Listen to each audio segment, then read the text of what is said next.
up, you guys? It is Chris, and we're back again with a very special video. As you can tell from the title, I'm shipping my American spec BMW from New York City across the Atlantic Ocean to Europe. This is for a very special road trip. It's a bucket list thing I've had on in my notes for 10 years or so. I wanted to drive my car on the Autobahn, the Nürburgring. I want to drive through Paris, see the Eiffel Tower, see Switzerland, see the UK, all these things. I've seen Misha Charudin do this on his YouTube channel. People have shipped their cars from the US to the Nürburgring. I want to do those things, and I've seen them so much, and I feel like it's possible to do. So we're going to talk through a number of things that is required to do this. It is not difficult, it is merely time consuming to do so.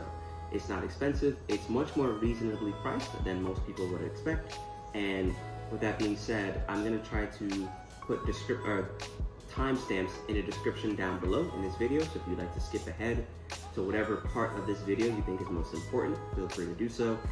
This video, again, is a little long, unfortunately, and that is because it is from the perspective of someone doing this for the first time.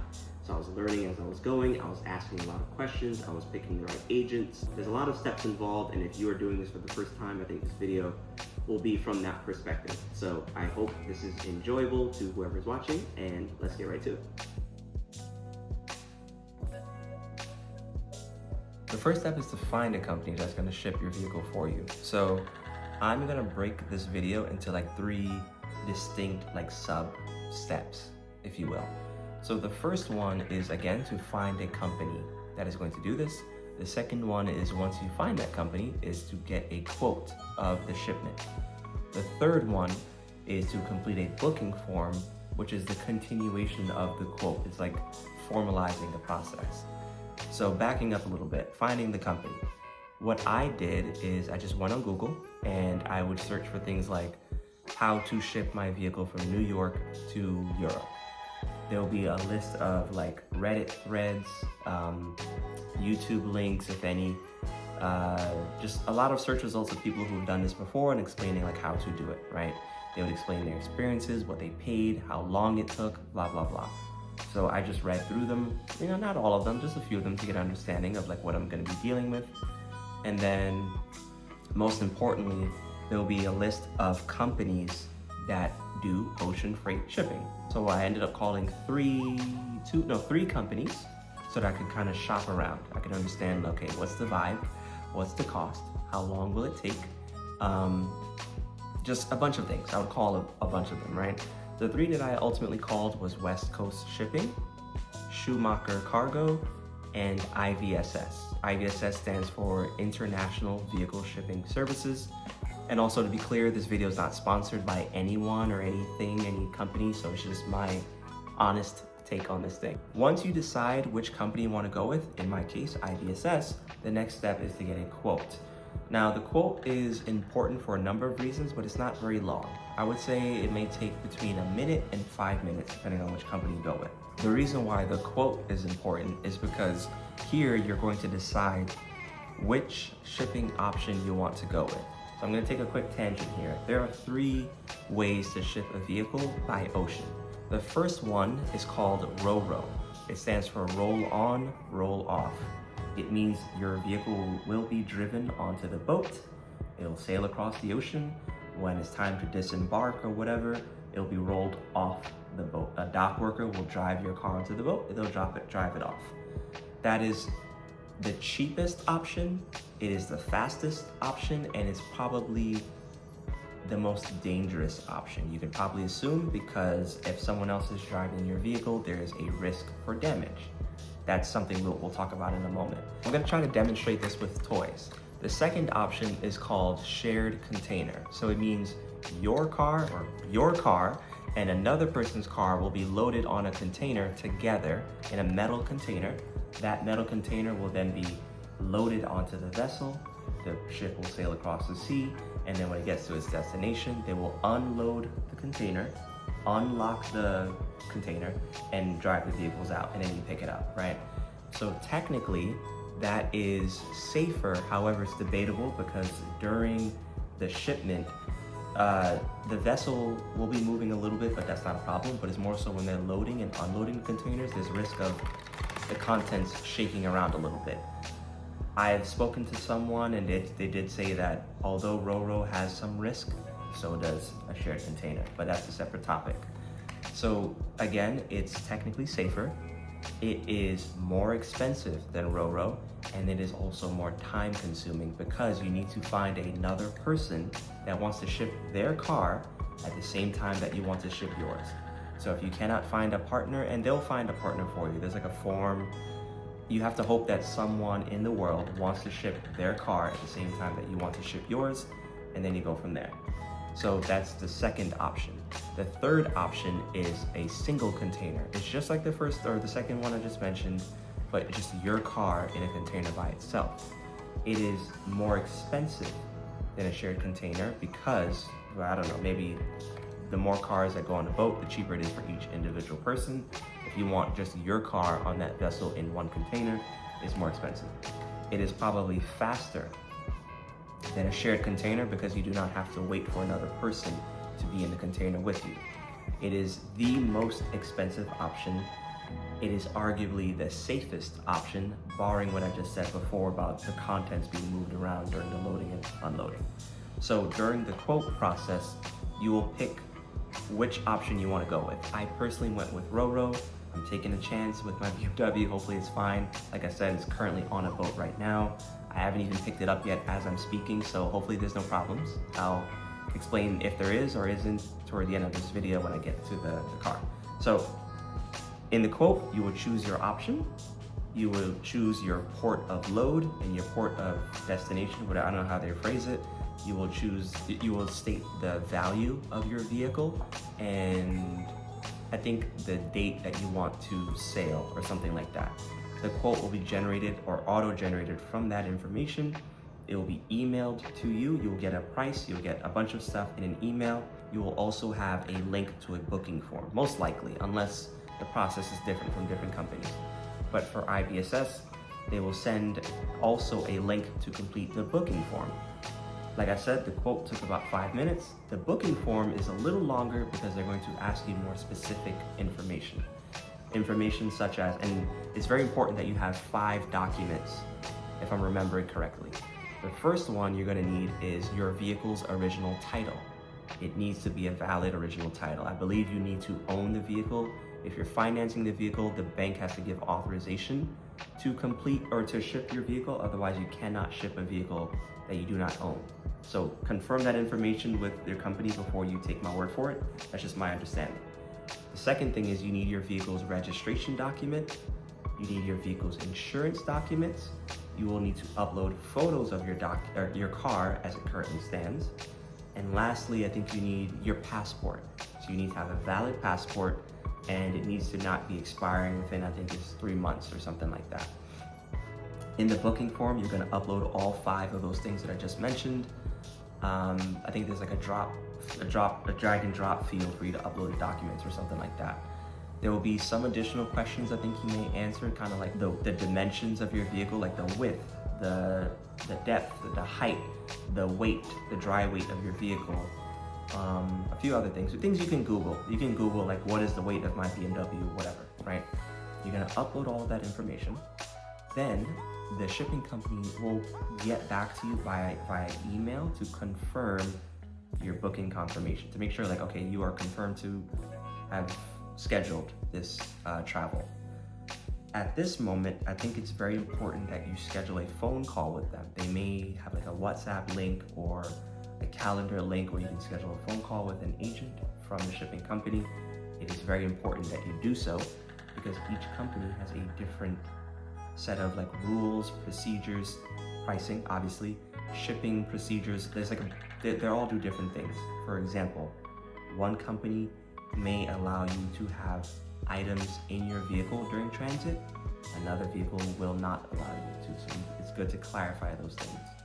I would also recommend that you write questions down in like a Google document so that while you're on the phone with the company, you can have your headphones in and you can read the questions and ask them in order. Once you complete the booking form, the next step is to deliver the vehicle to the port.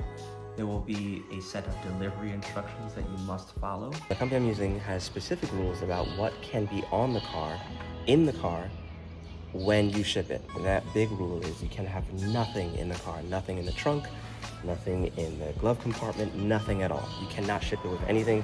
I believe the reason is for liability reasons and also for safety reasons. Like the instructions literally says nothing.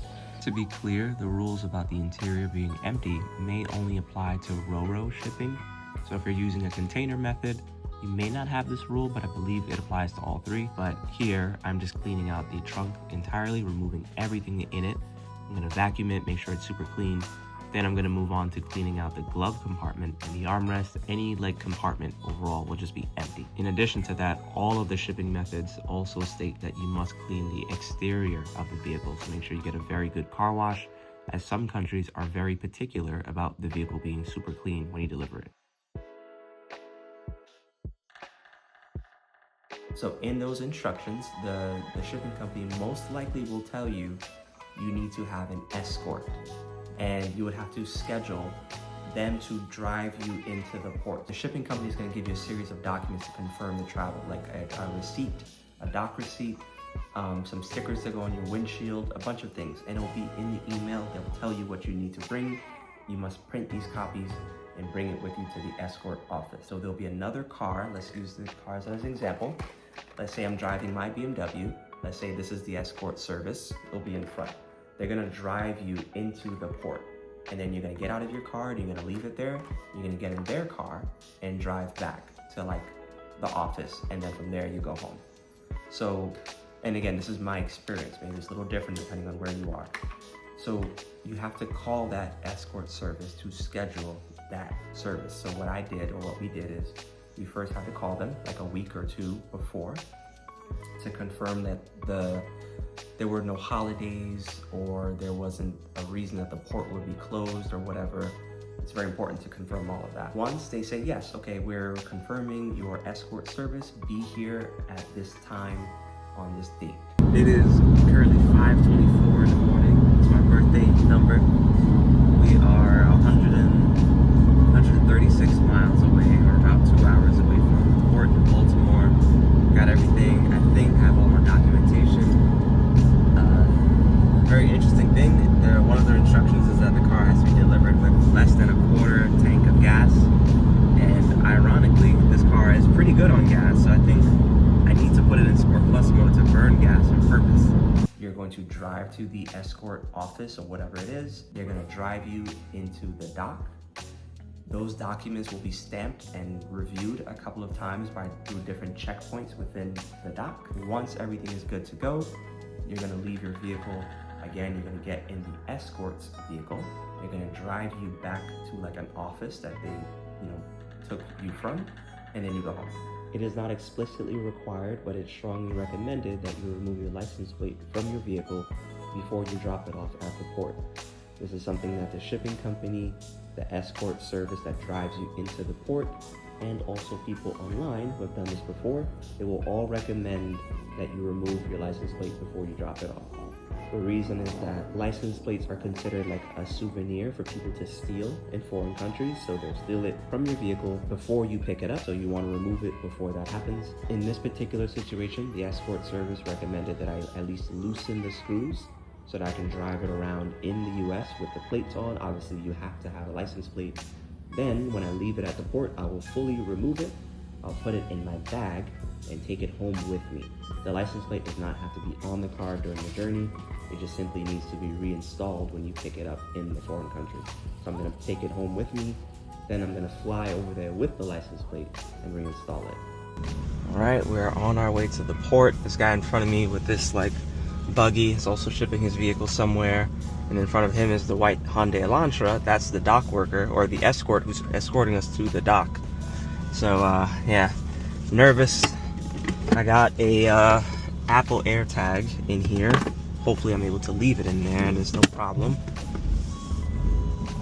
And we gotta make it to the port before 11:30 a.m. It's 10:37 because the dock workers have a hard shutdown at 11:30 a.m. to 1 p.m. They go on lunch. You can't do anything, so you need to get everything done like before they get to 11:30. So when I get there, I gotta be real quick with it. I gotta like do documentation, unscrew my license plate. Oh boy, I'm talking fast, my heart's beating fast because this is gonna be the last time I'm gonna be in this car for a month and a half.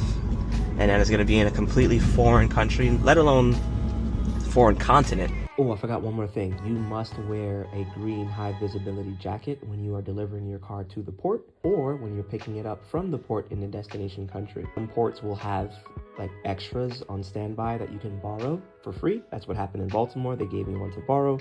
However, when I picked my car up in Belgium, they didn't have any on standby. I had to actually buy one. So it was €5, wasn't too bad. But there are some ports that will not have any at all. Apparently, the port that I'm going to be shipping the car out of back home, which is the United Kingdom, apparently they don't have any. So just remember to buy one, get it, put it in your trunk, and wear it to the port.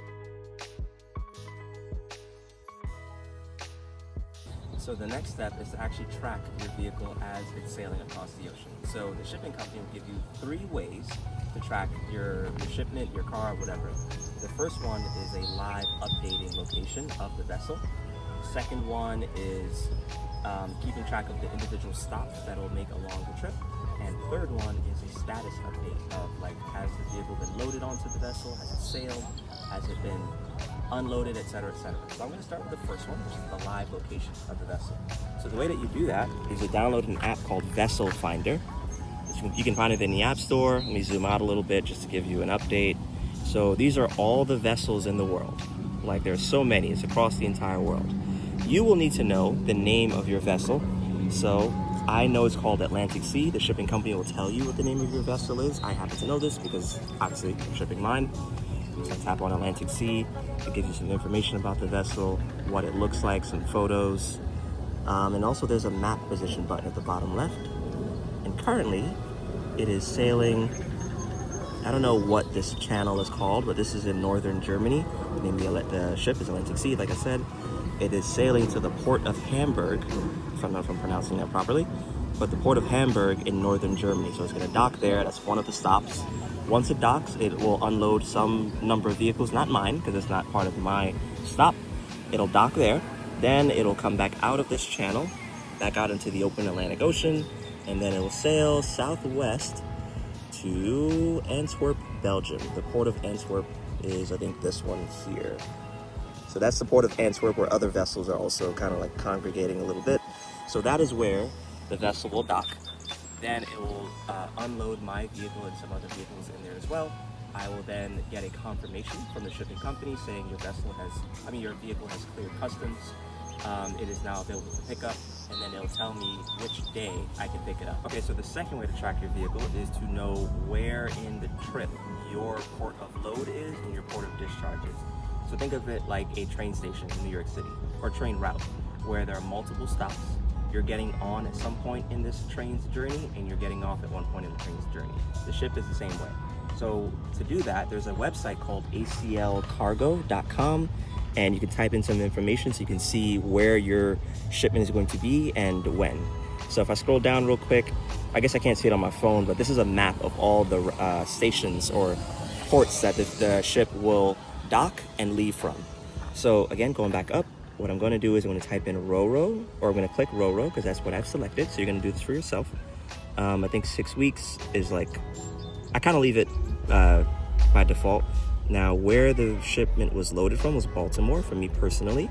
Where it will be discharged will be the port of Antwerp, Belgium. I can scroll up. It's kind of hard to do on a phone.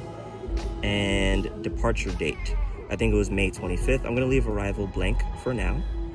And then if I scroll down, there should be some search results. So Atlantic Sea is the ship that the shipping company will give you the name of the vessel so you can track this. They'll also provide this link for you.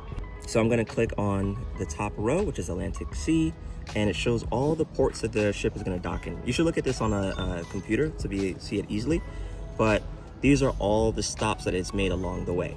I personally dropped off the vehicle in Baltimore, where they loaded my vehicle onto the vessel. Then it's going to go to all these stops, which you can track throughout the journey using the other app that I showed you. So Antwerp is the second to last stop.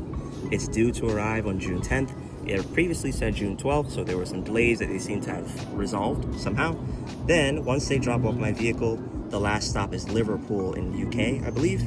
Then it'll do all of this back over. So it's like constantly going across the Atlantic Ocean, just making stops at the train station, back and forth, picking up, dropping off, blah, blah, blah. That is the second way that you're going to track your vehicle or vessel. The third way is a little bit less involved, and unfortunately I don't have the ability to show them on my phone because, again, the website doesn't do well on phones. But the second way, or third way, is to track the status of your vehicle. So you'll see, like, has the vehicle been loaded onto the vessel? Has it cleared customs? Has it sailed across the ocean? Has the vessel docked in the destination port? And then has the vehicle been unloaded? So that's a little bit less direct way of seeing the status of your shipment. So those are the three ways, and you'll continue to look at that throughout its time across the ocean. Wednesday, June 10th, it is currently 9:20 p.m. Eastern Standard Time. The Knicks are playing Game 4, so hopefully they win. I'm going to get back to that, but real quick. So I'm on the Vessel Finder website now, and today is the day that the ship should have docked. So I'm going to type in the name of the vessel, Atlantic Sea, container ship, where is tracked on map, and it is now docked in the port of Antwerp. I'm trying to zoom in a little bit. So theoretically, my vehicle should be getting unloaded right now as we speak. So hopefully the next step is I'll get an email in the morning where IVSS or whoever, I think it'll be IVSS most likely, will say the vehicle has been unloaded successfully and is now going through customs. That's probably going to be the next step. Once it clears customs, which is about 2 to 3, they said between 2 days and 5 days, business days. So it'll probably be next week at the earliest most likely. So anyway, now let's cut to that next.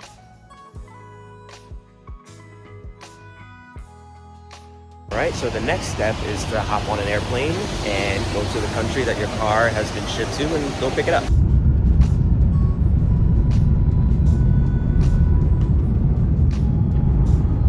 So that's what I've currently done, and we are currently in Germany. My car is in Belgium, as I've explained, and we are just driving to the port. So it's about a 3-hour drive, and it's like 5:46 a.m.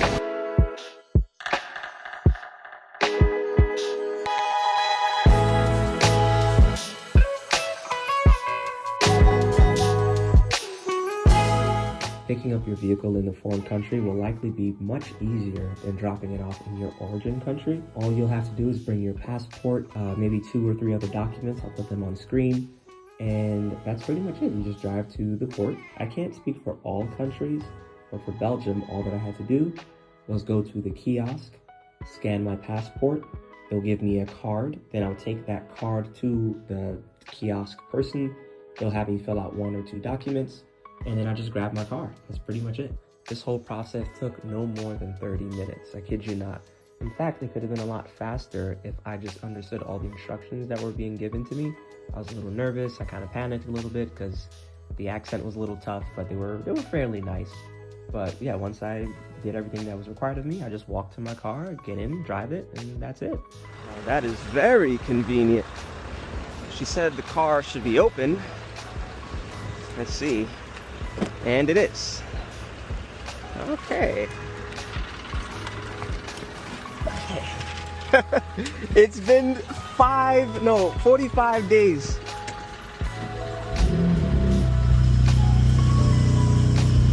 Wow. Let me inspect it before I move it though. Jeez. It is dirty. What happened is someone tried to take it. Seems like someone tried to take this.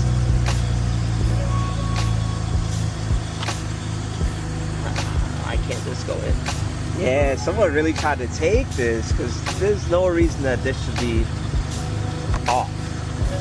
You probably realize it's hard to get out or something, I don't know. But so far, no damage.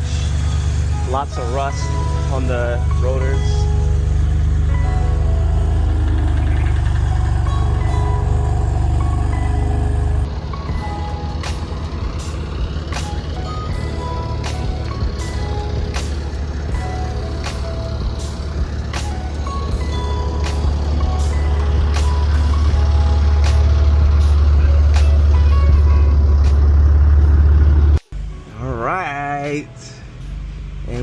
successfully exported a car from the United States to Europe, specifically Belgium.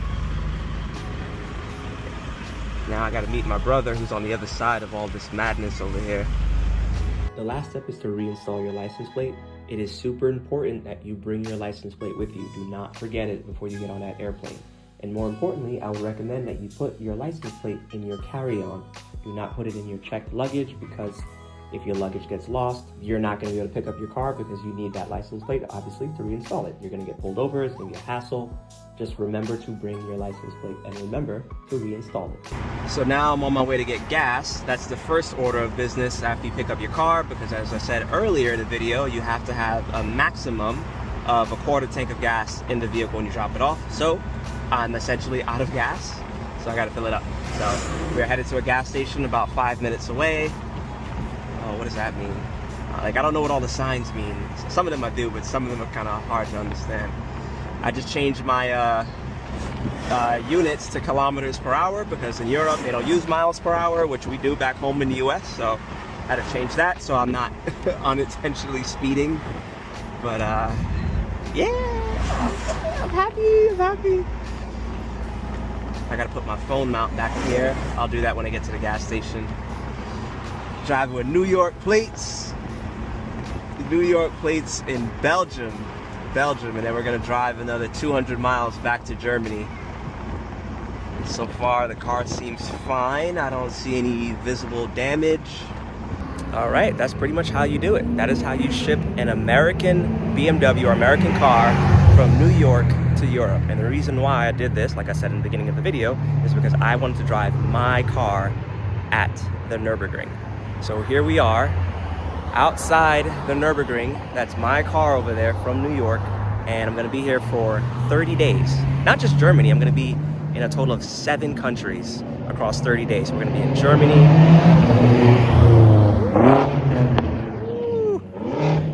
Oh, what the hell? Is that a V8 and an M4? That was a V8 and an M4, that's crazy. But anyway, like I said, I'm gonna be here for 30 days. We're gonna be in Germany, we're gonna be in Austria, Switzerland, Liechtenstein, Switzerland, France, and the UK. So stay tuned, this is gonna be a very amazing trip. We're gonna be doing a bunch of stuff, racetracks, seeing amazing cars, getting good food. So again, this was the how-to video. The next videos are gonna be why I'm here, what am I doing? So stay tuned for the others. See you in the next one, peace.